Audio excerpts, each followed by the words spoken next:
Driver అన్న, మన గురించి మనమే కొన్ని వాస్తవాలు తెలుసుకుందామా? ఈరోజు ఈ కేంద్ర రాష్ట్ర ప్రభుత్వాలు అలాగే ప్రజలు మనని గుర్తించకపోవడానికి కారణం ఏంటో తెలుసుకుందామా?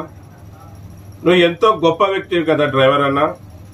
365 రోజులు ఒక దేశ పౌరుడిగా ప్రజలకి ఎంతో సేవలు అందిస్తున్నావు. అలాగే ఈ కేంద్ర రాష్ట్ర ప్రభుత్వాలకి ఎంతో ఆదాయం తెస్తున్నావు. మళ్ళీ ఈరోజు ప్రభుత్వం నడుస్తుంది అంటే దానికి కారణం నువ్వే కదా డ్రైవర్ అన్న. ఈరోజు ప్రజలందరికీ అన్ని దొరుకుతున్నాయంటే దానికి కారకుడు కూడా నువ్వే కదన్నా.